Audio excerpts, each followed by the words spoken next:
Hey everybody, Josh RV Nerd here at Haylett RV of Coldwater, Michigan, coming in just under 4,700 pounds. A sharp little either solo runaround or couples camping bullet over here. It's not a bunkhouse, but it does have a big camp kitchen, which is cool. It's kind of a classic model that it's weird. You see something like this, you go, why don't they make a lot of those anymore? Like from almost any brand, I don't really see this floor plan all over the place. I tell you, it is short, it is light, it has wide stance stability axles, and they upgraded to a wide stance Equiflex suspension like dampener system. This is about as smooth and comfortable as a little tower and goer as you could possibly get. I think obviously we're very solid here for almost any half ton, but if you've got a bigger class SUV, like Expedition sized or something like that with a proper tow package, a good Tahoe, I think you could yank this thing all over the place. It's got a couple little spots where you can see where it was used, but that's the thing. The message of the day on this one is that it was used, not abused, because I can't find, there's no major issues on this. And I went looking with a map and glasses. All I can find is where they just used it a heck of a lot, added a ton of upgrades to this thing, and we're really on top of their preventative TLC. Before we get too far along, like it's a used RV, like I said, used, not abused. And that is what's actually caused the one, I think if anyone's going to get too excited about anything, it might be this. It doesn't show up on camera at all. I want to go out of my way to make sure you know. I got to find it. There's I can't even find it. Maybe right there. There's a very slight soft spot right there in front of the door. This is a laminated floor. And it is something that I've seen before in very high traffic areas sometimes. I've seen a soft spot develop, which actually kind of left me a little confused because, where is it at? Right here. Similarly, there's a little soft spot there. Now, I mean, when I say little, I mean, I can stand on this. I can just hacksaw Jim Duggan foot stomp it, and I can, oh my Lord, I just literally ran into like 4 things. I'm so sorry if the camera's bouncing around. Other than that, I noticed like that window shade just needs restrung. There's just a couple little things that I think are really of no significant consequence, but that's my opinion, and we're talking about your money. So I don't like to try to tell people what to think. I want to do my best to report what I find and let you make a decision on what you think. But overall, I'm real happy with what I see here. Like, you see that refrigerator over there? That is not the factory standard fridge. This would have originally held a gas electric two-way refrigerator, 8 cubic foot in size. Previous owner swapped that out for a 10 plus cubic foot Furrion 12 volt DC compressor refrigerator. So first of all, if you've ever wondered, is it possible? There you go. You just literally got to see an example of it. Secondly, it's bigger, it's faster cooling, it's totally travel safe. It's pretty awesome. You can see there's, I mean, for a small camper, really good storage in here. That pantry space could convert into a closet. This dinette could fold down into an extra bed. There's all sorts of storage below that. We saw the drawer space there. All the windows around this thing. Our walls are 6.5 foot tall, but we have a very aggressive ceiling vault. This is a Bullet Premier, which is like if a standard Bullet Superlight and a Keystone Cougar travel trailer had a baby, this is the in-between hybrid result right here. The bathroom is not massive, but it has a giant shower and some serious bonus storage above the camp kitchen here. Previous owners added some little shelving organizer units in there. I don't know how well that's picking up on camera. Hold on just a second. There we go. Let me shine some light. This little light of mine. Okay, I'm never going to do that again. Probably. I don't know. But again, giant shower over here. That is, you just don't find the big showers like this in a lot of little trailers. And two, I think, really cool upgrades in this bathroom. First of all, the skylight and the vent are kind of one and the same, and you can see where they upgraded to a larger vent fan right there to get some better airflow. And then as I back up here, to you it just looks like, yeah, it's just another switch. What you don't realize is this is, they added a water heater recirculation system in this, which effectively, I'll tell you, I'm only telling you right now what I was told before this video. I am not a water heater recirculation expert by any stretch of the imagination. I am told it changes this gas and electric water heater that is 6 gallons into something that is roughly the equivalent of a 20 gallon. Now, that's That's a pretty big claim. I don't know that myself. That's just what I've been told. That's one of those things I just haven't been able to learn about. And did you catch how flippin' big that sink is? You could bathe a baby in that thing, let alone clean big pots and pans. Now, in today's world, a Bullet Premier has a true queen bed. When this was made, it was still a camp queen, but the owner did something here I think is really simple and smart.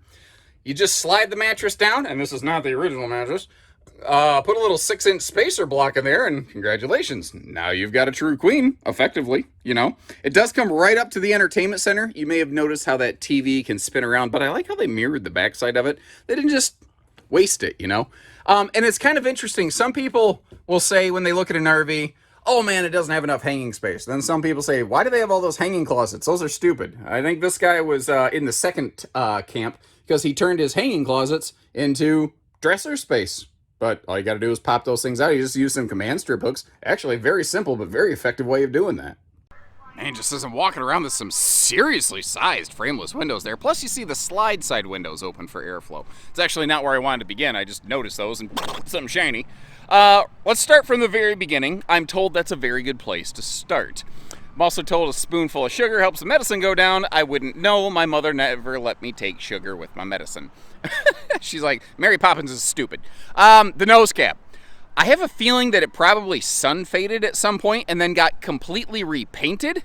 And you might notice there's no Bullet Premier decals across the nose of this thing. We're actually going to see a box in the front pass-through. The previous owner purchased those decals. Just never had a chance to have anybody apply them before they said, I think we're done camping, you know. And another little TLC thing. They wired on a battery disconnect up here, which has been obviously doing great because the battery's not dead at all as we've been walking through this. Added one of the little kind of tongue jack and plug buddy combo jobs to keep them out of the weather right here. And this big pass-through, it's a slam latch. It is a traditional like plastic clip holdback, which was just normal during this year. But this allows you to see the all-aluminum skeleton in this bad boy. And that box, again, that is that box of decals. Now down here, it's a short, easy towing thing. We're going to see some towing upgrades they applied to this. But those strong arm jack leg bar jobs, lock arms, bail, whatever, they are, I don't know, cat's pajamas, bee's knees, whatever your preferred colloquialism is. I'm a fan of those things. I will swear by those all day long. Now, let's talk some ride and handling. We are short, we are light, we have the wide stance axles, which add stability. Previous owner swapped off the original tires, put some Goodyear Endurance on here, which are not that old. And that right there was a chunk of money. Instead of just a common leaf spring sort of suspension, it's still leaf spring suspension, but they added that Equiflex rubberized shock dampener in there, and that is obviously, you know, since it's a wide stance axle system, they had to get one specifically made for a wide stance trailer like this. That's very cool. That's, you know, they put some money into some upfits on this. It's not a giant camp kitchen, but it kind of feels that way. I think because instead of only being captured inside of the cabinet, part of the camp kitchen actually comes out to you, which I think is very cool. But we do still have a real sink in here with a real drain.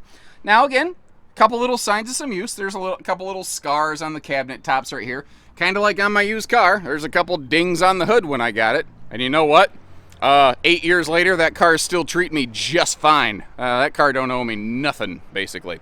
By the way, those there's two of those, well, how do I want to say this? There's 6 of those strong arm jack leg stabilizers total. There's 2 on each of the front jacks, and then an additional on each of the rear jacks back here.